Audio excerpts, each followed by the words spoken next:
What does the next slide say? Oh, wow. Okay. Oh, I'm not good. Hi, everybody. Okay, can everybody hear us? Because we don't have mics on, and this thing is supposed to pick us up, but it's not doing a very good job unless you stand right in front of it. Okay, we got to stay close in. We got to stay close to it? Oh, do we have these guys? You guys are married, it's legal. Ah. Ooh, and that should also be good if you want. Yeah, I'll take the one that you don't have to hold. That's what she said. And I'll take the one that you do. This isn't. Hello. Hey, Hello. there we go. Okay, good. Oh, this is beautiful. I'm glad that we're recording every bit of this. It's absolutely fabulous that we get to teach this course in front of our sponsor who deals with DBA personality types all the time and staffing. You're going to get to hear the dark side of getting a job now. Hey, don't scare them away, right? They look brave. And I will say that the views expressed by the Midnight DBAs in this session do not necessarily reflect the views of the NT Sub. Or of their sponsor. Yes, or of their sponsor. And the reason we're doing all this, now, I'm faffing just a little bit because I'm hesitating having to tell you that this is not the normal session that we give. This is the session that we're going to give it past, is it next month? Yes. We're going to give it past next month, and so it's been pasteurized. We cleaned it up. Yeah, it's been cleaned up, so this isn't the real session that we usually give. For that, go to midnightdba.com, go to the events page, and you can see how this session is meant to be given. And hold on to your I say knickers. that to you all too, because I think you'll really enjoy it. So anyway, okay, moving right along. Oh, that's me. Yeah, You've got the... This works. Just click. Woohoo! I clicked. So this is who we are. I think everybody pretty much knows who we are, right? Does anybody not know? Well, everybody knows who you are. Everybody not know Anyway, the... hi, I'm the other one. I'm Jen. Hey, I've made it back to the primary one. Yeah, pretty much. So he's got an MCM, but I'm way nicer, so it kind of balances out a little bit. And we do almost all of this stuff together. And no, we don't work together because that would be just one too many. Yeah, see, you know. Yeah, I'm keeping my eye on her. I like her. She's So, grimacing for me. The only thing on this vanity slide that I want to talk to you guys about seriously is where is it?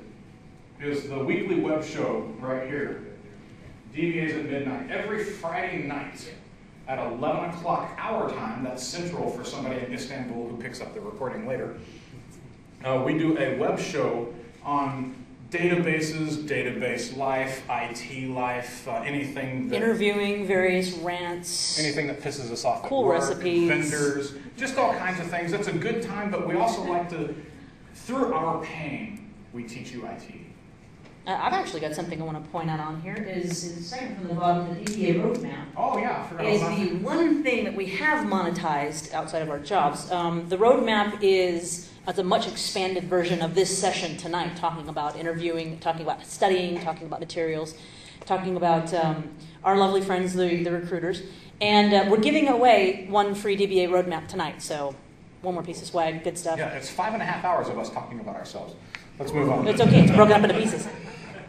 Oh, I didn't get the timer going. Okay, it's okay. We got an hour 15. Go ahead. Ish, something like that. I'll just watch it. Okay, so these are the 10 points we're going to talk about. And we're hopefully not going to talk about them in the way that you think we will. I hope that. And this is going to be an interactive session. So we've got books to give away. We've got cookies to pelt you in the face with. So if you have any questions, if you have any comments, shout them up, and we'll take care of them as they come up. Yeah, we usually have to time this really seriously because we have a solid hour and 10 points, and neither one of us can limit ourselves to 5 minutes. Anyway.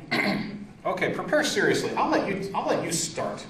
Why don't you let me start on this one? I will let you start. Actually, for that, don't we just move to the next slide? Yeah, but everyone had to see the new graphics. It's all new graphics too. Yeah. So, all right, what do we mean by preparing seriously? Clearly, we mean live in test mode, and I'm not going to read the thing to you. All right, you've got an interview coming up. Yay, good for you. We're all proud of you. Thursday comes. Monday's the interview. I got an interview. Cool. Maybe I'll do some laundry. Saturday comes. Oh, good. I'll rest up. Sunday comes. You know what? Maybe I should brush up on a couple of concepts. They may ask me some questions. No, that's a really bad idea. We're not in college anymore, and it's not really a good idea to put everything off until the last minute. I'll let you know when I master that particular skill. But you live in test mode. Whether or not you have an interview coming up, you study. Do a little bit every day, even a little bit every week, and it's going to put you light years ahead of pretty much everybody else in the field. Now, you guys are already ahead of the curve because you're here, right? You showed up someplace where you're actually going to hear stuff and it's going into your brain. You're already studying. Don't believe her for a second. She sucks up to every audience with that line. Well, I do, because they're all ahead of the curve. Anyone who's hearing the sound of my voice right now, you're doing something about your career on purpose. Good for you. But keep up. Follow up with that. Do a couple of questions a week, and we'll talk to you about practicing as well. Well, it says it right here, actually. I got ahead of myself. So you practice interviewing. You can't. If you've ever been asked an interview question and found yourself at a total loss, that's not unnatural, even if you knew the answer. It's because you're not used to hearing yourself, well, everybody except us, not used to hearing yourself talk out loud about this stuff, right? So, ask yourself the common interview questions. What's the difference between this and that? Say it out loud. Work out your wording. Say it to a partner. Can I do this next one? Please do. How many of you guys have seen Eddie Murphy perform? Whether in live or on tape. How many of you have ever been to a concert? Eddie Murphy? Anybody's? Yeah. Right? So, how many of you guys think that when you saw them in concert, that was the first time they'd ever done the material? Yeah, other than the shirt, right? You gotta get a little closer to the mic. Oh, yeah, sorry. Well, no, that mic will pick us up, don't worry. All right. So, the point is rehearse. An interview is one of two things. And then we'll keep coming back to this again and again and again, right? It is a first date, definitely a first date. And number two, it is an acting gig.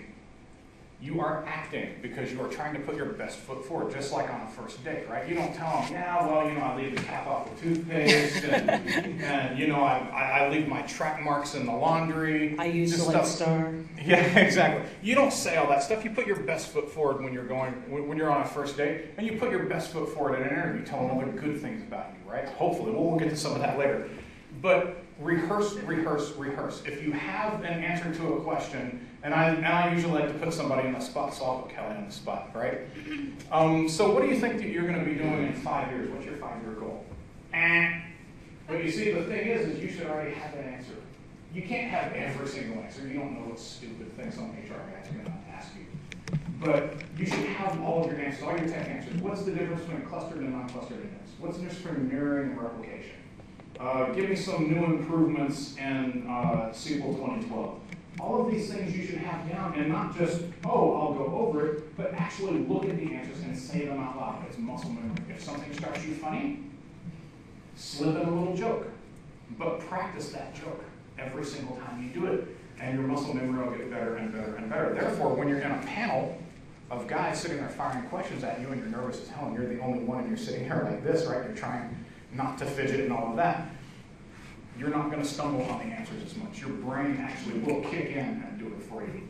I think that's pretty good on that one, don't you? Absolutely. You skipped over the video yourself, so we'll jump back to that. Oh, sorry. Videoing yourself practicing the answers is awesome, and several of you are internally wincing. Exactly. It kind of recreates the tension that you feel when you're sitting in front of somebody who's firing questions at you, or in front of a panel of people. Put yourself in front of a camera, knowing that you're going to watch it back. Even worse, promise yourself you'll show it to somebody, and answer some of those questions, and then watch it back. You look at yourself, see how many errs, you're running through. Are you fidgeting with all kinds of things? Do you look like you know what you're talking about? Are you not making eye contact with the camera? It can be very, very valuable. Yeah, and I don't know if she said this or not because I was zoned out for a second, but practice with somebody. Practice with somebody at home. That can be the hardest, right? If you're really nervous, start with your dog. Practice with your dog. My dog's a great listener. Number two, and if you do it while you're scratching her belly, then you'll get the job every time. But practice with your dog, practice with your spouse, then practice with somebody else, right? A friend. Then practice with somebody at work. Then practice with somebody at work you don't like. I'm serious. I'm dead serious.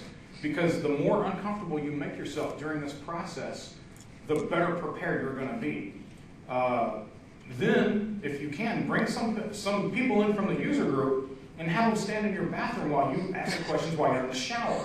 That's the ultimate. No. You've gone too far now. Oh, you have to back up. I need that. I should be the guy in that commercial. Yeah. Do you still video yourself while in the shower? The question is, do we still video ourselves in the shower? I think you may have misheard us. I'm sorry. Okay, we don't recommend combining methods. I should make that perfectly clear. That's what the users are for. But I actually did video myself once. I was going for the lead DBA at the Mayo Clinic up in Minnesota, and I videoed myself. I started out just a little experiment. I put a video camera down. I sat down in a chair, and I just answered questions. And I put up a simple web page.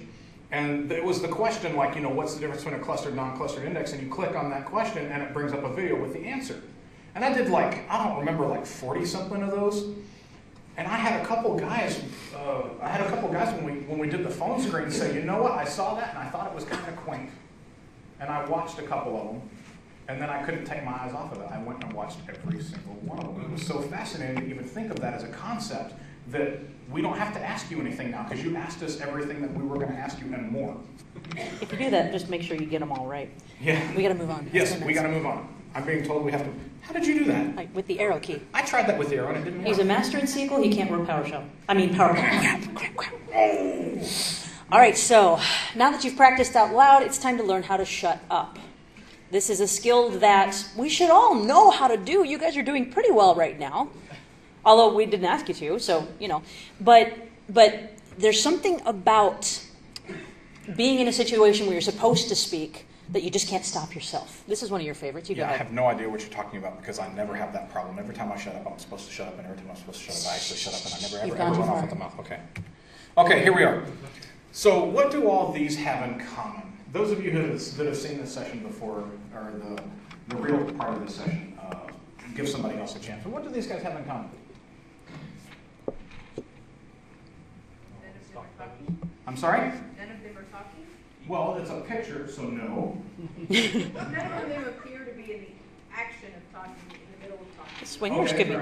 Swingers could be talking. Yeah. Well, they're laughing and giggling like morons. Okay, fine. Anybody else? Okay, I'm sorry? They're communicating. What in the hell are you trying to say, boy? So, the thing that all these guys have in common is that they're all somebody's child, somebody's spouse, somebody's uncle, somebody's relative, right? Everybody has a family of some kind, right? Which means what in an interview? What does the fact that this guy is somebody's dad, what does that mean in an interview? Ridiculous. It means that his picture could be on the interviewer's desk, and your job is to shut up about it. Don't ever comment on a picture on somebody's desk. It's not your business. I actually have a personal story about this. There are very few exceptions, but, oh my God, go. I was visiting my dad. I don't see my dad very often. And for some reason, I know why. It was because it was a printout. He had printed something from the internet. And I go on Reddit a lot, okay? And so I see lots of funny pictures. And so he had shown me this picture of these people, and one of them was, I'll just say, not an attractive person. And I said something along the lines of, wow, who's that? And he's like, that's my second cousin that I just... Okay, you can't make assumptions like that. Not that you would go into an interview and say, oh my God. But you'd be surprised the kind of things that just slip out of your mouth when you're not thinking about it. Don't comment on anything beforehand. Yeah, I had somebody come out of the director's office once and say, you see that hot chick on his desk, man? And I'm like, number one, you've never met me before, right? And I'm like, yeah, that's his daughter. What of it? And he just went, oh. Well, who did you think it was, stupid? It's a picture on the guy's desk, and you know it's in his family. It's his wife or his daughter or his girlfriend. It's somebody he knows at the very least, and so, shh. Yeah. Okay, moving on. Moving on.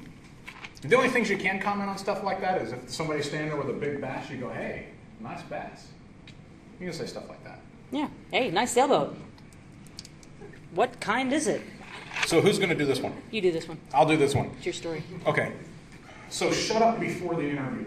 Remember the first slide. We have the 3 touch points. Shut up before, shut up during, shut up after. And I realized, hey, shut up during. How are we going to shut up during? We're supposed to answer questions. We're getting there. That's why this is called Not Why Shut. But shut up before the interview. I'm a really, really, really big proponent on this one. I matched your really.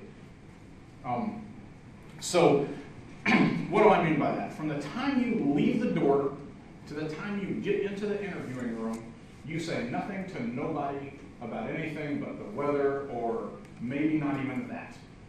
Here's a true story. I promise you this is true. What does every tall tale start with? This ain't no lie. No, but seriously. I think it was back in 2004, give or take time frame. Huh? Doesn't matter. Doesn't matter, you're right. All that matters is the phone was ringing. Okay, so I was about to interview this guy, and I was in a high rise, and I found myself down on the bottom floor. And I don't remember why, but so I was going to go back up, and I decided, well, I'll stop and go to the bathroom first before I go up. The interview was supposed to start in just a couple minutes, but I got time. So I went to the bathroom, and this guy followed me in. And, we're standing there doing our business, and he's like, hey, man, what's up? Nothing, what's up? I says, oh, just here for an interview. And I'm like, okay, well, good luck with that. Yeah, I really don't want to do this job. It just doesn't sound very fun, and it sounds like, it just sounds like a bunch of crap, but, they're not really paying all that much either, but I promised the recruiter I'd go ahead and go through with it. I thought about canceling it, but he put so much work into getting it set up and all that. I was like, well, and I knew this was my guy, right? I could just tell this was my guy, right? And so I said, well, good luck to you then. So we finished our business, and we left, and we got on, and we both hit up, and we hit the same floor, and we go up together, and not any real small talk after that. And we both get off on the same floor, and he goes this way to reception, and I went around this way, around back to get my stuff and everything, get your computer, get prepared for the interview and all that stuff, right? And I came back around reception from the back end, and I said, hi, Dave? And you could just see every bit of color went out of his face. The guy was as white as, I don't know, something really, really bleached, right? I don't have any good analogies right now. Her. So I told him, I said, I'll tell you what, I'll pretend you never said that if you pretend I washed my hands after I went to the bathroom. So as it turns out, the more that we were talking and the more that I told him about the job and stuff that we were doing, he got really excited about the job. And he ended by saying, wow, this isn't anything at all like the recruiter described it. I actually want to work it. This sounds really cool. If only you'd have kept your mouth shut, you would have gotten it. You completely screwed yourself out of a job. Shut up. Next. Oh, yeah, that's the right one. I'll take at least part of this one. Yeah. Am I still here? Oh, good. Okay, so this is, didn't we do shut up during? Nope. Oh, well, this is shut up during. Okay, so again, how do you shut up during if I'm supposed to be answering questions? Well, number one, and some of you know this is a rule with us too, us personally. Answer the question they ask you. What's the difference between car and varchar? Well, I used varchar extensively on this project back in '63. La la la la la la la la la. Not what they asked. Not even close to what they asked. What is the difference? Listen. Answer. Stop. If you don't know, say you don't know. That's not just okay. It's pretty much a requirement. You can get away with the occasional, well, I haven't used that in a long time. Or, well, I don't have that memorized, I have that in the script. But more than... Or no entiendo, or je ne sais pas. Yeah, more than 3, I can look that up. Or more than 3, I have that in a script, starts to sound old. Just stick with I don't know. If you say I don't know, and I have 10 times in a row, 12 times in a row, it doesn't mean you're necessarily failing at the interview. Okay? They may really want to judge and gauge where you are in your knowledge. They may be looking for somebody who's at this specific level. They may want to know for sure that you're okay with saying, I don't know. They want a straight shooter. Yeah. When I interview, I go by sections. So I'll do DBA stuff, and I'll do performance stuff, and I'll do query tuning stuff, and I'll do troubleshooting stuff. And I've had guys that have said, I don't know, like 25 times in a row. Then we get to the development part. Oh my God, they blow it out of the water. Just, oh, so you're a dev. I get it now. Absolutely. Right? Now, a lot of people try that college trick, right? I got an essay question. I gotta fill up some space. Okay, well, see, the thing about var and varchar and car and the internals, lottie, flag, trace, whatever thing, but nobody likes that in the real world. I don't think my college professors liked it all that much, judging by my grades. You can't BS your way out of a question. Don't try. Don't waste their time. It makes people mad. I don't know, or just, this is what I do know. Yeah. That's all I got on that. Yeah, I think so. We'll hit that point many different ways throughout. It's kind of the theme of the show. Yeah, it's the theme. This one's actually pretty quick because it's the exact same thing as shut up before. Don't talk to anybody. Don't comment about anything. Don't say anything other than thank you for your time and goodbye. And walk out and shut your mouth until you get back home. Yeah. I would add that though, if you want the job, ask for it. She said she would add that if you want the job, ask for it. I got a question back. Yeah. Isn't showing up for the interview showing that you want the job? No. Not According to necessarily. the bathroom guy. Yeah, right. I retract that particular Yeah. comment. So yeah, ask for it. I would amend that to say express interest in it. Yeah. So Can I have the job? but what you don't do, what you never ever ever ever do, and I want to see everybody write this down because I get it all the time. So how'd I do? Really? Oh, aren't you the saddest Really? thing? You're cute. Get out. Recover desperation more. So what are my Yeah. chances? Yeah. What are my chances? We're going to talk about that more in the later Going slide. down more and more and more and more. Oh, and by the way, shut up after. This is a really big one. That includes written communication as well. I had a guy a few years ago who I was on the fence about. I was like, well, maybe he's trainable. He's got a little experience. He knows some stuff. Customer skills, kind of, but I think I can train this guy. Maybe I'll give him a chance, right?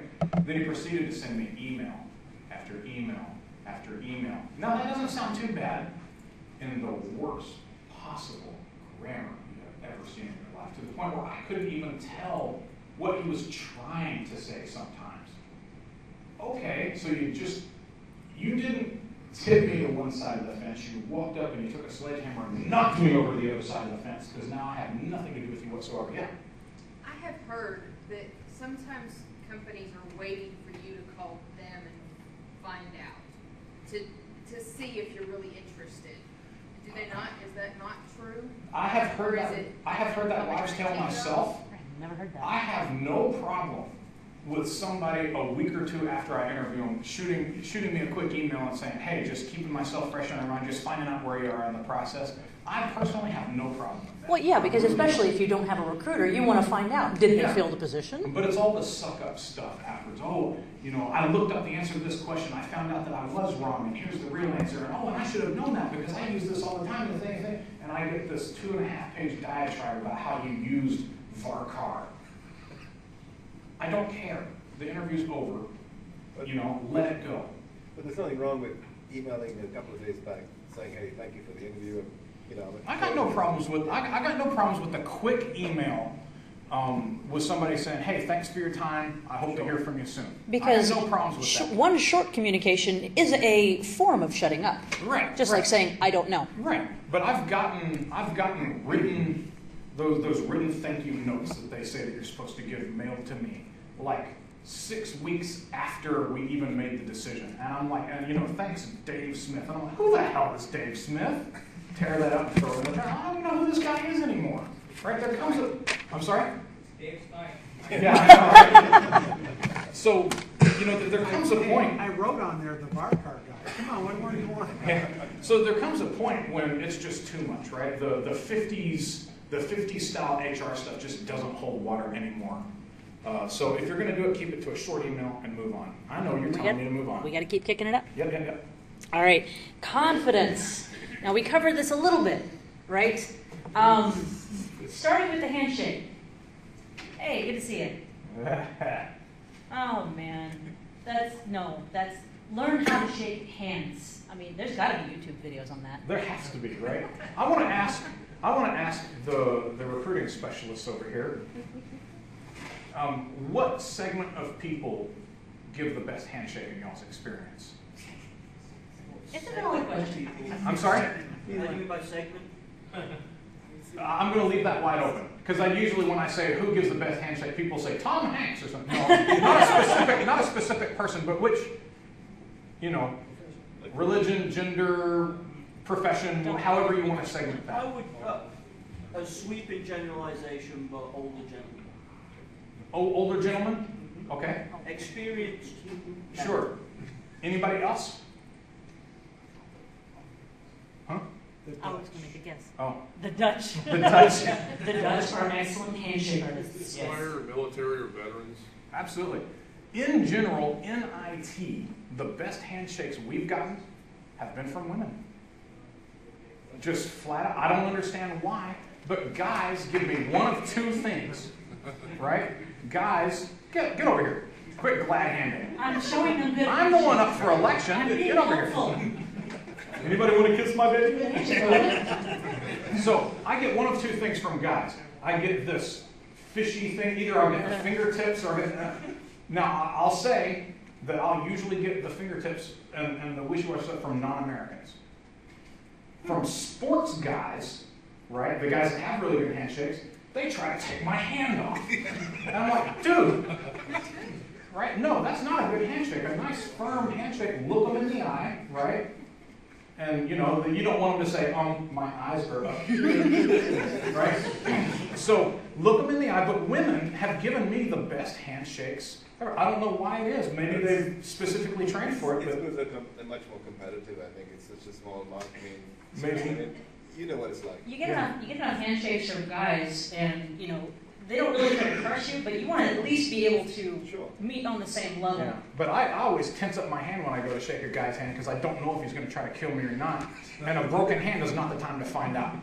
So anyway. All right, so confidence, not arrogance. Sean, I believe you're able to show us the difference between confidence and arrogance, aren't you? Oh, am I? Yes, Are you we are. back to that? Oh, 'Cause we're back to that. The last two times we've given the session, we We haven't forgot. done this. Okay, so come in and be arrogant. Can Come in I and be confident. can All I right. be non-confident first? Be non-confident first? Okay, so you walk in and you go, hi, I'm Sean. Did you lose something? So, it's all in you're switching back and forth and you're hunched over, let's say you make yourself into a question mark, and you hunch over and... If you watch Back to the Future, Marty's dad, that's for real. That's the pose he adopted because he's very much that guy. Yeah, Crispin Glover's a freak, right? I mean, he's not really like that. No. So, but you can be confident, right? And I do get people that come in and go, hi, what are you doing, right? I mean, it's ridiculous. So here's a really good way to be confident. Hi, call me Admiral. Why not, right? Confidence. No, you don't have to do anything stupid, but certainly look them in the eye. Don't give them this false salesman crap. That bothers me. As a person, it didn't even have to be a gender It makes thing. me feel like they planted a bug on me somewhere, and they're going to go back and listen to our deliberations afterwards. Now, we're on to talking up your achievements. Okay, Can I start with a question? Yeah, go ahead. You left out arrogant. Did you say arrogant? Yeah. What That do you was the think that Admiral part. was? That was the Admiral part. What do you think? Well, you did not confident as in confident. What was arrogant? Okay, the admiral That part was the over arrogant top. part. You got to meet in the middle. It's just You got to go between those two. Read between the lines. Like call me Major or something, right? Captain. So let me ask you guys a question. How many of you guys have ever been to an interview? I know that's an asinine question, isn't it? But not so much. So in that interview, how many of you have ever had a panel interview where several people interviewed you at once? In that interview, how many people were there to talk up your achievements? You! So if you don't, how are they going to know? Now you can. No, that's good. Hey, in the meantime, why don't you pass us some cookies to the people? Oh, yeah, that said yeah. One. Who wants a I'll own cookie? up to it. So yeah, I've heard this before. Oh, wow. Okay, for the sake of the recording, Sean just shot a bag of cookies at the ceiling lights, and I was really hoping for a repeat there. Anybody else? I'll do my best. All right, where was I? Sean, I'm toss a them. DBA, did I mention? Toss them. Oh my! I can't get it all the way God. back there with a toss. Then walk, you lazy person. Talking up your It's more fun. I have heard many a time about to be humble. Well, I don't want to be arrogant. Well, there's a difference between being arrogant, you deserve me, and being there to tell them, well, I can do this for you. I have done this in the past. Nobody else is there. You're right. Nobody else is there to say, well, this little fella here saved us $40 million in revenue. It's not going to happen. You don't get to bring an assistant along. That would be great, by the way. Yeah, I know, right? Next slide, bring an assistant. This is my personal assistant. He's going to tell you what I'm all about. Absolutely. So you need to, and practice this too, be able to say things that you have done. I have implemented this awesome HA scenario. I have done this. At my last job, I saved this much in software cost by putting in a free solution that did this. Know what you've done. Be able to say good things about yourself. Practice it. I know we have to. I find it's good to carry in your smartphone with some good theme music on it when you start talking about yourself. And just play it kind of in the background. This is not actual advice. Make sure it's under the table so they don't really realize they're hearing it, but they're really, yeah. And back on to not being desperate. All right, back to dating, right? It's not an attractive thing to sit across from somebody who says at the end of the date, so how did I do? So do you like me? So what do you think? Don't question your relationship status at the end of the interview. That's a bad idea. Facebook. So did I get the questions right? It's unattractive, and whether or not even it's a conscious decision on the part of the interviewer, you don't want to be seen as unattractive to your interviewer, and not in this case, not in the actual dating sense, like they want to go out with you, but as a candidate, okay, that too. But as a candidate, you don't want to say, oh, how'd that last guy do? What, the needy guy? You don't want to be known as the needy guy. No. I thought you said meaty guy. Well, I make absolutely no judgments in that respect. All right. Now, I do have a question. I have a question for this one. Go ahead. Is there an acceptable way to gauge how you're doing? Yeah, they don't kick you in the nuts and throw you out. They offer you the job. Yeah, they offer you the job. Absolutely. But even then, that's not a given. We'll talk about that later. Maybe. And honestly, get feedback from people that you're not interviewing with, right? Get feedback from yourself. That's what that practicing is about. If you didn't do well in an interview, you're going to have to assess for yourself largely whether or not you got too many technical questions wrong, too many this wrong, too many that. But it's a lot like relationships. On a first date with somebody, if they don't want to go out with you again, they have no obligation to tell you why. It's just one of the sad facts of life. If you have a recruiter, sometimes they'll tell you, well, they were just going in a different direction, or they had somebody they already had their eye on, and this was, kind of a thing. So anyway. Yeah. But we may talk about this a little bit later. I don't know what's in the slide deck, but it's possible to do absolutely everything right and still not get the job. Oh yeah. I mean, I interview a gazillion people for the positions I have, and some of them just knock it out of the park. And if I get two of them that knock it out of the park, well, now I got to flip a coin or something, because both of these guys, or they could both be really good in different areas, and I just have to make a decision. Sometimes it's not about doing anything wrong or doing anything right.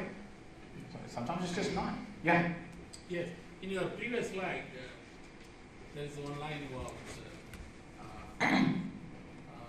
talk about the achievements. Uh-huh. See, when you say talk about the achievements or your strong points, is it okay or not okay to tell some few weak points? If they ask. The question for the recording is it okay to talk about your weak points? Yeah, if they ask, but it's not the kind of thing you want to volunteer. So, tell us a little bit about yourself. Well, I don't brush my teeth very often, and I'm not a big fan of vegetables. Yeah, and one time I had to shake the VP's hand after picking my nose.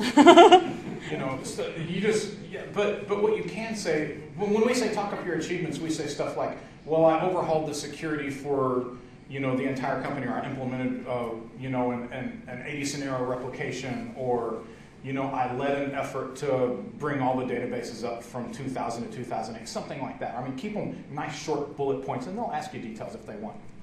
So one thing I do want to add there is, most people ask the question, what are your strengths? And then automatically comes, okay, what are your weaknesses? And I think the key there is to convey your weakness as a strength, but still make it look like a weakness. Exactly. I talk about that in the other session, right? So I do cover that. And one of the things I say is, I like to, and this is one of the things that you should definitely rehearse. I get asked this all the time, right? So you should definitely rehearse this. So your strengths should also be your weaknesses, I think. Don't go too bad, right? Don't say something like, well, you know, my heroin habit keeps me out of work sometimes.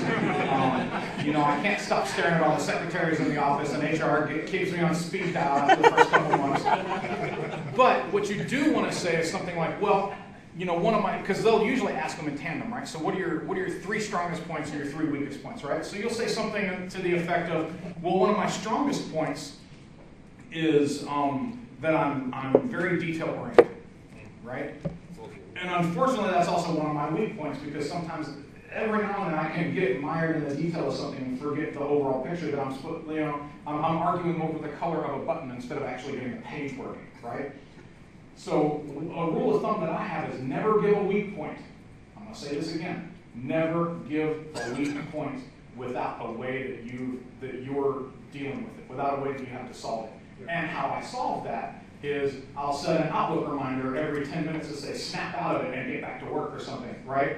Or I'll keep a list of what I'm actually trying to do in order, right? And saying, okay, cornflower blue or, you know, dark midnight blue is the last thing on the list. I got to get the page working first. So you write down the tasks of the list and the most important. So while that is my strong point and my weak point, I also bring it back to my strong point by putting down a list, and I go down each one of them. I don't worry about those pedantic details until I get to the point where they're actually necessary.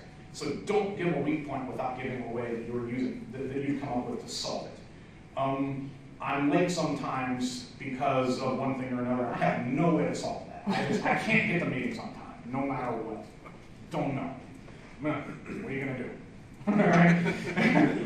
It is what it is. We're going to run really late. Yeah. And stop saying that. So, all right, I have a question.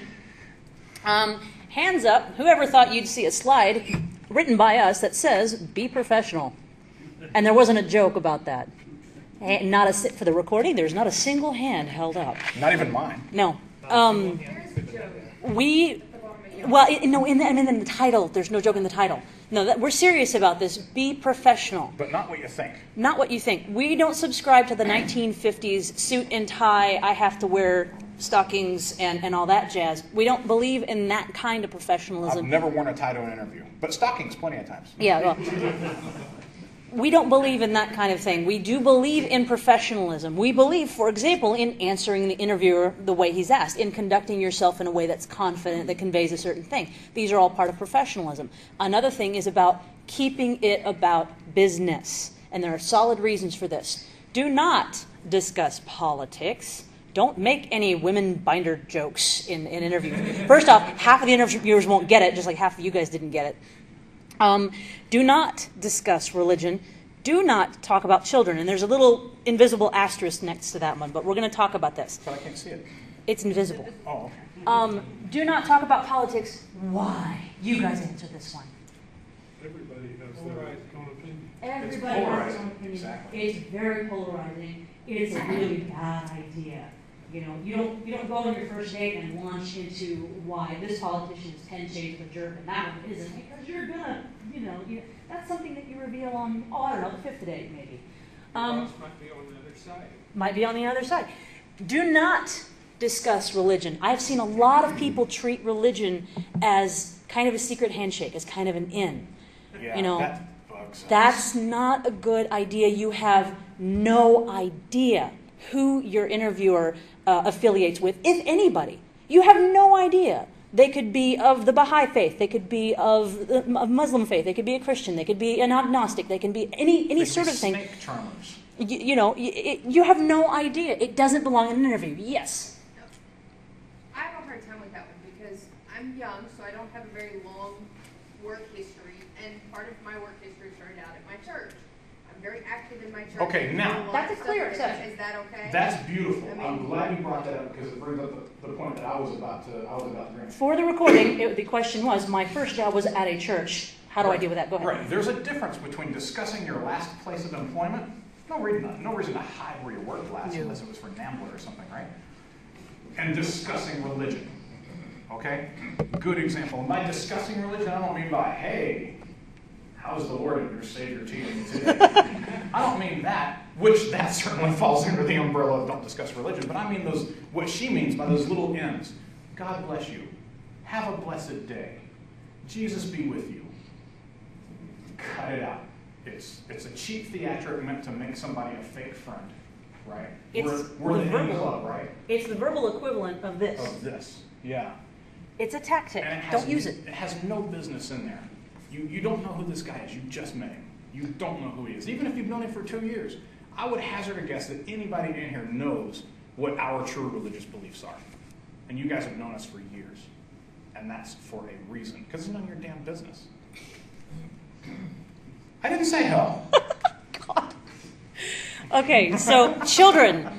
Don't discuss children. Now, this is one that I find it increasingly difficult to take a really firm stand on because I keep finding these situational exceptions, right? Well, this, well, that, well, that. We'll say mostly for women from your side. Mostly for women, but not always. Generally speaking, you don't bring up kids. They're not allowed to ask, do you have children, right? And it's another one of those things that it's not a guaranteed in. Well, my family, or, well, I'm a single guy and I have no kids. You don't know for a fact that they're looking for someone specifically that does or doesn't have children. They're not technically allowed to specifically look for someone who does or doesn't have children. That doesn't mean they don't have those kinds of preset notions. Well, a family man is going to have more commitment. He's going to stay here longer. Well, a woman with a family is much more likely to leave. You have no idea what they're thinking under the covers. Generally, it's best to avoid it. Now, I'm with you guys. I was one of those that took off several years so that I could stay home. How do you deal with that? There are a number of ways you can deal with a big gap in your work history. You can absolutely be forthright about it if you want. There's nothing wrong with that. And I do not suggest lying. But one of the things that I was able to do while I was out of work was not be completely out of work. I was lucky in that respect. For me, it was a part-time gig at a magazine on the technical side, keeping up with the servers and doing benchmark testing and that sort of thing. And I can even explain in the interview, well, it was very much a temporary thing while I was taking a sabbatical. That's another way to phrase it. Yeah. I'm taking a sabbatical. But a lot of times... Read psychological problems. We spoke with somebody at a Sequel Saturday recently who said, well, I took a long time off. How do I cover that? And we said, well, what did you do during that time? Oh, well, I was starting up my own business. Well, that's what you say. That's what you did. Why wouldn't you say that? Unless it's like the guy I got a few months ago who said I was starting up my own electric company. And all of the funding fell through, so now I have to get another job. Just say business, okay? Okay. Just say business. If I want to know, I'll ask. I'll say, good for you. All right, so speaking like a professional, as far as negative talk, again, back to the dating thing. So, we just met. Oh my God, let me tell you all about my ex-boyfriend. That guy was a jerk, and let me list all the ways how. No. Let me tell you all about the 16 different ways my last boss was a jerk. Same exact thing. It's a very bad perception. You don't sit down with somebody and say, gosh, I really enjoyed their rant about their last team and how they jacked everything up. No. How you were the only smart person in the company. That's not the way to talk up your achievements, right? If you want to speak negatively of past teammates, do it in a positive way. Yeah. Some of those examples, Sean, I've talked for a long time now. Okay. I'm actually pointing only because you wouldn't shut up. So yeah, the best way to handle something like, because you get that, so why are you leaving your current gig? Everybody wants to know why you're leaving your current gig, right? And you can never say because we all get along. So let's say that your manager's a moron and you absolutely hate him, and he's driving the group into the ground, right? You clearly can't say that, right? You can say, well, I've gone about as far as I can with my current company. That's nice and vague and nondescript, and you can always kind of say, well, educational opportunities aren't there that I hope they would be, or the opportunity for advancement isn't exactly what I thought it was going to be, or the opportunity for advancement has changed. Or if you specifically don't like your boss and you don't want to lie, you could say something like, well, when I first got hired in, my boss and we saw eye to eye, and he got promoted into another position, and my new boss, well, let's just say that we have different ideas of what a DBA is. They can hear the negative behind what you're saying. Yeah, they can hear that. And they know that there's discourse there, but you don't have to go into, well, this guy's a moron. He thinks that reindexing is something that happens at the CPU level. So, you don't have to go into those kind of details. You can let him know that there's some kind of discourse there without actually spelling it out, So, things have changed. and I'm ready to move on. Yeah. Okay, well, let's do it then. I know, right? So know your audience. Man, I can't talk enough about this one, but I'm going to have to find a way. So don't you hate it when you, as a real good DBA who heads your shop and knows what you're talking about, you ask somebody a question about log shipping and they give you some high-level end-user answer that doesn't mean anything to you and doesn't prove that they know anything at all? Or even better yet, that guy that goes into the director or the VP who knows very little at all about IT and they start busting their hump with little teeny tiny specifics of the versions of SQL and how things work and fit together and start talking in T-SQL to them and stuff, and they're sitting there just glazed over going, what the hell is this guy talking about, right?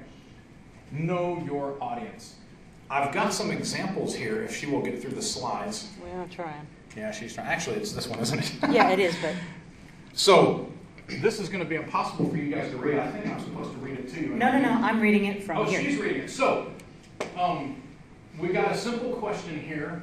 How would you, something along the lines of, how would you implement an HA solution if you were given the task, something like that, right? How would you choose which HA solution to go to? And this is the answer that you could give a DBA. Notice how I highlighted some of the key terms that you may think a DBA would be interested in. Go.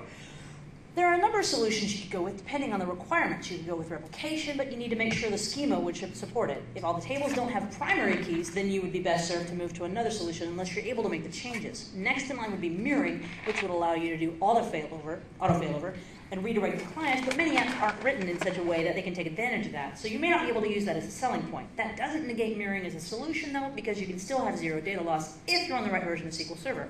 Next, you might choose log shipping because it's a quick and easy solution to both deploy and support. It's old school, so most DBAs know how to work it, and it's a sturdy mechanism. The downside, of course, is that you can incur data loss, and you have to make sure you get the logs out of the data center quickly. You wouldn't use clustering in this situation because you're crossing data centers, and you'll have to share disks. It really just depends on what you're trying to protect against and whether you want a one-size-fits-all type of solution or gather requirements for each server and deal with them individually. We can discuss more specifics if you like, but that should get us going. Thank you. There's more. Yeah, there's two more, unfortunately. Now, these are longer answers than I like to give, but they're perfect for what we're trying to illustrate. Go ahead. So to a manager.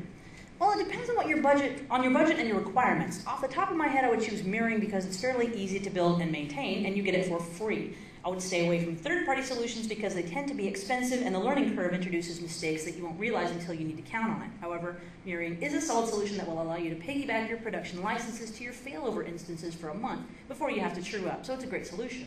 It's also good if you need 100% zero data loss. If you're doing it to offload reporting to another server, though, you'd be better off using log shipping or replication, but they've got different strengths and support difficulties. But basically, it really boils down to what your budget is and what your requirements are. See all the nice manager keywords there? The DBA doesn't care about because he wants to know that you know enough about it to implement the solution and to make a decision at a technical level. This guy wants to know that you're going to be watching his budget. Next. To the end user. Now, this is the end user or the application owner, right? So this is the guy that actually runs that application that you're designing an HA solution for. Go. Well, it's going to depend on what your uptime requirements are and how the app is written. SQL Server has two technologies that can perform an automatic failover and should something happen to the production box.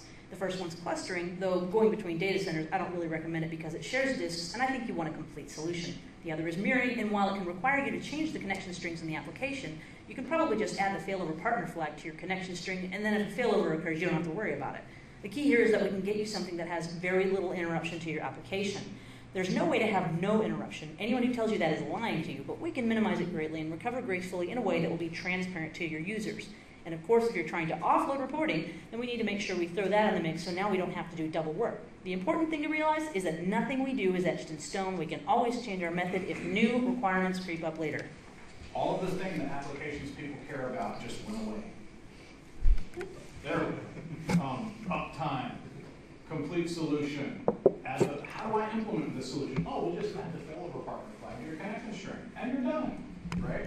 Very little interruption. Transparent to my users. Oh, I get the offload reporting too. All the things that these guys care about, right? It's a Venn diagram. There's going to be some large overlap there, but that's how you tailor your answers to to the different types of people that are going to ask you these questions, right? You don't answer deep level DBA stuff to the VPs. They don't care, or to the end users. They're just going to glaze over and they don't know what you're talking about. Let's move on. Question types. I like this one because this is kind of where the shut up during comes in as well. Remember I said we were going to hit that again and again? So there are 3 basic types of questions that you're going to get. One of them is experience. How long have you been in databases, and are you an expert in anything? Stuff like that, right? Really, just what kind of experience do you have? Just kind of getting to know you, right? Knowledge question. What's the difference between delete and truncate? What's the CTE? This one, knowledge questions, is the one where you answer the question and then close your mouth hole until they ask you another question. I'm dead serious about this, guys. The number of people I get in and I say, what's the difference between delete and truncate? Well, delete can delete an entire table, and truncate can delete an entire table also, but delete can take a where clause. And the reason why truncate, not the reason, shut up, because they always go down the internals road. They always try to let you know that they know more than they know, right? So they try to go down in the road of these internals, and they always get themselves painted into a corner, because I go, really, is that how that works? Okay, then what about this then? Oh, well, then that works like this. Okay, then what about that? And then right about then, they realize that they got that first answer wrong. And then they go, oh crap, now what do I do? That's that downward spiral you get in interviews. Well, I think it's this, and then there's a trace line or something. I don't know what I'm doing. And they just get worse and worse and worse and worse and worse. Whereas if you'd have said that delete deletes a row at a time, and it takes a where clause and truncate as an entire table at once, and shut up, I may not have even asked you that other stuff, and I won't know that you're as woefully ignorant in those areas as you just told me you were, right? So answer the question and leave it at that. How do we answer a yes or no question? Yes. With yes or no, right? Not with, well, you see, no, yes or no. And probing. This can lead to this if you don't shut up. Really? Tell me exactly how that works. It's one of my favorite ones, by the way. I don't know. Well, is that always the case? Or can you elaborate? Now, if I ask you this question here, what's the difference between delete and truncate? And you say, and you give a very nice, succinct answer, and you do have a lot of internals knowledge, and you do want to show off for them, say, and there's more where that came from if you'd like to hear more. Or I know a lot more on the topic if you'd like to hear about it. They either will or they won't. But at least now you're offering me, instead of making me listen to your 2-minute diatribe that's going to be wrong, right? Maybe I'll say, no, that's okay, I get it, right? Or I may let you start down and you'll go, well, delete actually does this and truncate does that, and I can tell that you know what you're talking. I've heard enough, that's great, let's move on, right? Or I go, really? Or I may even go, is that always the case, right? So, give them the chance. If you want to show off your knowledge in these yes or no questions, then just give them the chance. The answer is this. Would you like to hear more? Because I got it. You can even do it. You can even make a joke out of it. I got plenty of it. You know? You can even go that, you can over-exaggerate it. Delete and truncate. One's a where clause, one's not. Do you want to hear more? Because I got plenty of them. No, that's okay. Okay, let's move on then. You want to move on? I'm done. Now, you'd think this would go without saying. It really doesn't. Do not argue with your interviewer. Do not argue with your interviewer. You guys should put this down on the when we tell people, now wear a tie, brush your hair, don't argue. People argue. Do you hear that? What? I have. Somebody was wrong. I will fix it. And then your superhero cape comes off. We are all computer people, which means we all want to correct them. They must not be wrong on the internet, or in real life, as it turns out. Interviewer says, actually, the difference between car and bar car is that one's non-logged. You can't let that sit there. Actually, that's not really the case. One's a variable width and one's a fixed width. No. That's not the case. One's logged and one's not. All right? I look forward to debating that with you after I'm hired. Yeah, I will spend my first day debating that with you. I look forward to it. A little suggestive stuff. Absolutely. But, yeah, don't argue. This is one of my favorite ones. Know what you know. Don't answer questions you can't answer. I realize that sounds like, I realize that sounds tautological, but it's not, because when we get to the bottom, you'll see what I mean. But I don't know that I can look it up, sure. I've never had the opportunity to work with that. I see right through that as I don't know, so let's just cut to the chase. Well, if I say I don't know 4 times in a row, I've never gotten to work with XML. Yeah, but now we're just looking at different ways to say I don't know. You know? I like to spice it up. It's like when I was in college, I took a porn literature class. And one of the things that we studied is that there are only so many ways you can say copulate. And all the different stories, they're looking for different ways, different adjectives, different verbs, different ways to say the exact same thing to keep it interesting, right? So I don't know. It starts to sound boring. I can't think of anything right now. A little bit better, but I've never had the opportunity to work with that. So in an hour-long interview, how many different permutations of I don't know are you going to come up with to try and keep it interesting? When I interview people, I just say you don't know. I don't care for all the little nuances, right? Don't ever say expert unless it's I am not in front of you. Right? Don't put it on your resume. If you've got expert on your resume, get on your computer right now and take it off. Yeah. Seriously. He's I saying he doesn't have expert. I had a guy after the last one come up to me and go, so I guess I'm going to go take expert off my resume. Yes, you are. Yes. Never say you're an expert, because somebody like me will drill into that. Now, this is one of my favorite ones. I ask these probing type questions that are meant to find out how much experience you have. So I'll say something like, and be careful because this is a trick, right? I'll say something like, so what are 3 of your favorite improvements from SQL 2008 to 2012? That tells me whether or not you have enough experience to have even looked into it, right? Or I'll say something like, give me 3 things in SIS that piss you off. And this is a guy that has SIS all over his resume. I really can't think of anything. I'm okay. Then you don't use SIS that much. Right? Period. I mean, anything that you claim to be an expert in, I am an expert in T-SQL. I am a level 10. Okay, then name a couple of things that you'd like to see added to the language. If you have to think that hard, then you're not a level 10. Yeah. Yeah. How can I answer this question? How much score you give you yourself? Yeah. So if they ask you to score yourself from 1 to 10, and what's good, I personally never go above 7 or 8. And I'm a certified master, so you guys are under that. I'm being funny, but at the same time, I know the guys who are actual 10s, and they're the guys that wrote the feature. Right? So I wouldn't insult them. I wouldn't insult them by saying I'm a level 10. Is that what you had to? No. Okay, what do you have? So, I have a potential issue with the word expert there, and I'll tell you why.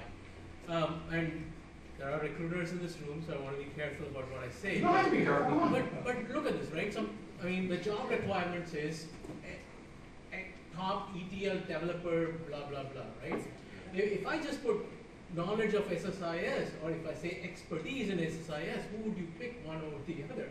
Personally, years experience. Hold on. Personally, I would take that shot at the interview before I do anything else, right? I mean, sure, I might flunk in the interview, but at least I got that shot, which otherwise I might not have. No, you don't have to say expert, or you could say advanced user, you could say power user, you could say 10 years experience. You could quantify it like that, but the word expert, I'm telling you. But Sean, you're comparing it to yourself. Others are not. I mean, you're comparing it to MCMs and. I don't put expert on my resume and be humble. I'm just saying, I personally. I'm a 12-year DBA, and I don't put it on my resume either. Adam Mechanic wrote the book on several different things, and he doesn't put it on there either, except for the title of one of his books. It sells, I can tell you that. So, like Sean was saying, when you say you're an expert, if you're an expert, you had to have authored that topic, whatever it is. You had to be an author. Otherwise, you can't be an expert. So if they say rate yourself, and you say you're a 10, great, then I should see it some publication somewhere. Yeah, and that's not true. Yeah, and you can't be a 10. Well, plus, yes and no, but I get the intent behind that. But plus, if you call yourself and I'm not going to say most of, every single person I've interviewed in the last 17 years who has called themselves an expert didn't even know the basics. It's a word you use to get in the door. And I'm telling you, I'm an expert at query tuning. I get this all the time in their resume, expert at query tuning, and they don't even know what a bookmark lookup is. Never even heard of it. It's another one of these things. It's another one of those tricks, and you would much rather come in low and wow them than come in high and burn. One more. Okay, so this, to keep the argument going, this is not for you guys. Yeah. This is for the recruiters. Well, if it's not for us. Go ahead. I hear your argument, and I hear what you're saying too. So for recruiters, what are you saying? It on your job description that you guys sent out, it says expert this. What do you want him to put down? Because he's trying to get, or we're trying to get your attention so you can get us in. Right. Are you guys So going to talk about the if he puts down ridiculous 10 requirements? years, is that going to capture you as expert? Or does he need to put some other word other than expert? Or will the resume that says expert get you? So if you got the resume that says expert, No, 'cause you there's got the no resume that says reason to do 10 years plus. Or what other word you want to hear? Which one of those three is going to put your attention? How about expertise? Yeah, expertise. Yeah, I like that Expertise better. is much better. Absolutely. It's catch-22 because a lot of the jobs are coming through HR, so they're doing control, F to find the buzzwords Right. that the manager said, I need an expert. I try to in." control that. It didn't work. Exactly. So no, we feel your pain every day, trust me. Yeah, before Okay, this guys. involves, we only have like 10 minutes left. we're really tight on time. We gotta roll. We'll have to get you afterwards. Yeah. Okay, come up to us afterwards. But yeah, I like expertise. My favorite part of this slide. Remember I said it was tautological, but not really? Don't answer questions you can't answer. What are 3 of your favorite improvements from 05 to 08? Oh, I really like what they've done with indexed views. Okay, like what? Nothing. I don't know. Then how can it be one of your favorites? That's an exact answer I actually got once. How can it be one of your favorites if you can't think of a single thing? So don't answer something that you don't know. I love what they've done with SIS. So do I. What are your favorites? It's prettier. Yeah, it's shiny. Move on. All right, so here's the slide. Now, I'm telling you already, this one, Y'all are going to love this one. you guys are going to want to talk a lot about this. We've got 10 minutes. We'll have a big debate afterward. Yeah, let us get through this. Yeah. Here we go. Okay, go. That's right. We said it. We like you guys. We work with, and you are now representatives of the entire recruiter sphere. Sorry about Yeah, that. you are. Didn't see that one coming tonight because I didn't look. Although not half of them are as cute as that guy on the end. Easy killer. So managing recruiters. What do we mean managing recruiters, right? They find you jobs and they're awesome. They do find you jobs and they're awesome. But they're people. There are going to be better recruiters and there are going to be worse recruiters. There are going to be some recruiters that ask for really odd things. I had one try to insist on driving me to an interview. No, absolutely Can I not. ask a question to the group? Ask a question. What is a recruiter's job? I'm sorry? To find you a job? Anybody else? To fill a position. You've heard To this. fill a position? Anybody else? Get paid for placing somebody. To make money. Right. They're not doing this out of the kindness of their heart. They're doing this for a job, right? There's not one of them that placed anybody at a company and the company says, here's your check. No, no. I do it for the love. That's right. This is a pro bono placement. Yeah. No, it doesn't happen. Sure, of course, like everybody else, they can be nice, they can do a good job, they can do all that stuff, but when the rubber hits the road, they're trying to pay their bills the same as you're trying to pay your bills, which means what? They get paid by placing you somewhere. So all we're trying to say is get out of the mindset that they are on your team, right? You can't always necessarily give away all your life secrets and have that work out in your favor. Oftentimes, they're trying to make a good match. And if they hear something from you that is not going to work out for their company and it's going to reflect badly on them, they may not place you. Yeah, so let me put you all on the spot here for just a second. I love having recruiters do things like this because everybody says, not me, I don't do that. 2 minutes. But how many times do you guys send just one person to a job opening? Almost never, right? So you're not on my team. You're on your team. You're looking to place somebody. You're sending them everybody you can, right? You're not sabotaging the other guys you send there to get me the job, right? Can I tell the story? So they're not on your team. Can I tell the story? Depends on which story, but go ahead. Sean had a recruiter ask him to sign Oh, a that form one. that said that he wouldn't have any other recruiters. And so Sean said, okay, now you sign this form that says you won't have any other clients but me. And the guy refused. It's weird. So here's the big one. Don't give a number. God, we've got so much to say about this, and it's crunched down. And you can get it on the roadmap. We have this full discussion on the road. I'm just saying. Yeah, absolutely. But don't give a number, you know. So what's your rate? Well, it varies depending on the job. No, really, I need to know your rate. No, you don't. Because when a position opens up, they know what they're speccing out for that job. It's 70 to 80. It's 85 to 90. It's whatever, right? They know what they're willing to pay. If you say a number that's too low, you just undershot. Well, there's no way. You know, you're not qualified enough. If you say a number that's way too high, well, you'd get bored at this job. You're clearly out of our reach. Here's a perfect example, and I mean this is so perfect. And if this doesn't drive it home for you, nothing will. You're just lost. A month ago, I hired a new junior. He told the recruiter what his salary requirement was, and at this juncture, it doesn't matter what the price is, right? But he gave the recruiter a number. The recruiter was nice enough to tell that to the recruiter in my company, in which the recruiter in my company wrote that down. So when I went through everything with him, I made him an offer. The HR girl wouldn't let me offer him what I wanted to offer him because he had already undershot himself $15K. We have that happen all the time. For the recording, a recruiter just said we have that happen all the time. Yeah. Validation. I'm dead serious. People will give us a salary.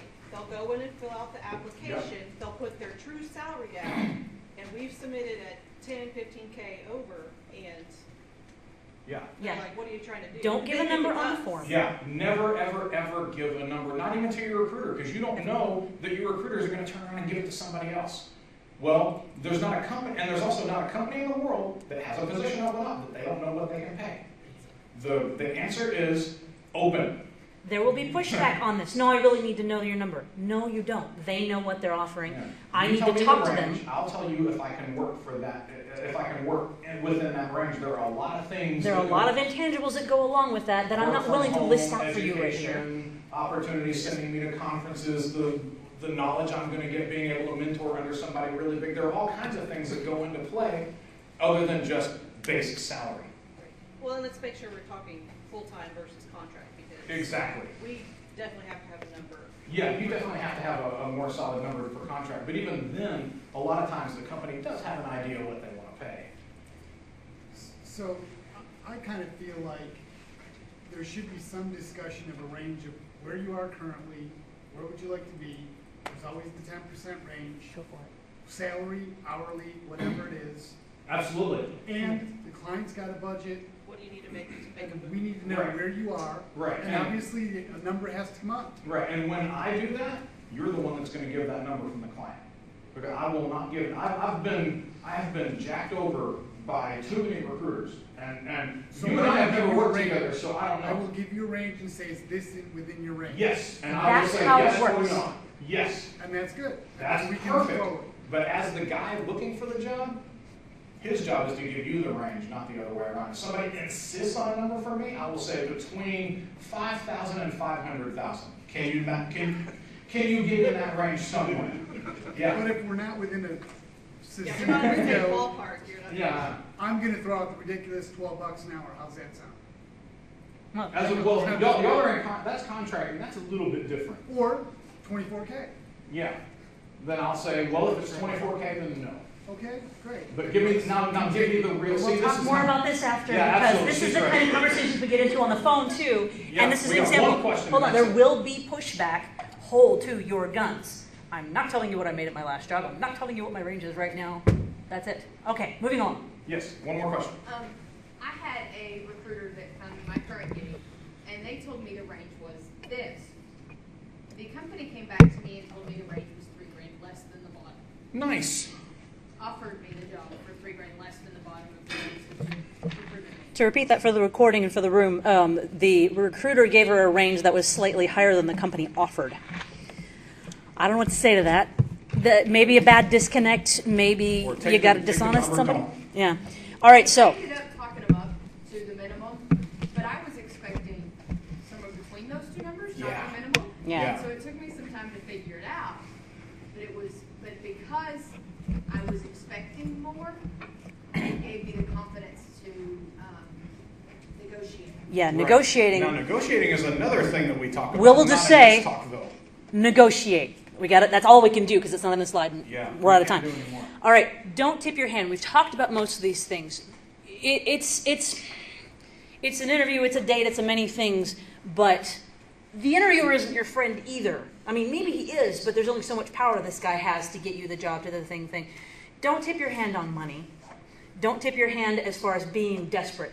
Oh man, I gotta tell you, I've had 8 interviews in the last 3 months, and I'm really. No, it's Waiting not. tables now. It's not going to If work I in your pass out, favor. it's only because I've been selling blood. It's hard. Here's a picture of my kids. So I hope. Other interviews. You don't want to play hardball either. Well, I've got 2 other folks waiting on me, right? No, that's What would sleazy it take and to get you into this DBA? Wait a minute. Hold it. it doesn't work like that. You can't hard pressure them, right? Yeah. Be confident, stick to your guns. All right, and now the bonus tip. This is just for your own peace of mind. Understand that no matter how well it went, you don't have the job till you have the job. This is your story. Yeah, the best story I have on that is I went to interview at a company once that even somebody in the room works for, by the way. And the VP loved me, the database manager loved me, everybody on the team loved me. Actually, the 2 VPs I interviewed with read my column in InfoWorld magazine and just did nothing but talk about how fabulous it was and how tremendous it was to get somebody in here. And then they went the other way. How can you go the other way? I'm your guy, right? I got the wink and the gun. How can you go the other way? I blew it out of the water. I got another one that was an international company. They were looking for a DBA who spoke French, who was a high-level DBA and willing to travel to Europe 2 or 3 times a year to take care of their European offices because the manager was sick of doing it. And her and the division and the VP, all of them loved me to death. And they said, I can't believe we found a DBA of your caliber who also speaks French and wants to travel internationally. They went the other way. What other way is there to go? You got somebody else in line? What other way is there to go? It doesn't mean you did anything wrong. You don't know what happened on the other side.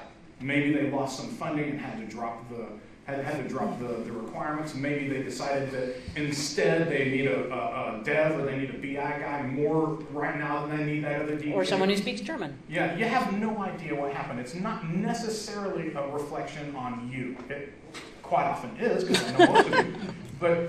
But it's not necessary. I should have given that a couple more seconds.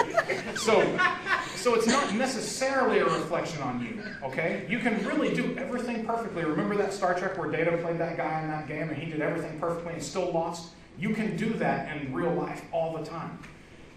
But what we're trying to say is you don't have the job until you have the job. The number of times I walked out of an interview going, oh, that's right, they belong to me, and didn't get it. So you don't have it until you have it. And even then, I don't have it until the check comes in. All right, that's the last bit, and we've run right up against time. We still have the roadmap to give away, so I'm thinking, all right, And books. Yeah, books will be separate. Oh, For okay. the roadmap, hands up who can answer this question. When do you shut up? When do you shut up? Before, during, and after. Before, during, and after. That man's our winner. Well done. All right, guys, thanks a lot. Sean will give away stuff and books and things, and the recording will get on. And don't forget, go get the DBA roadmap. It's beautiful. And watch DBAs at midnight every Friday night at 11 p.m. Central. Duck.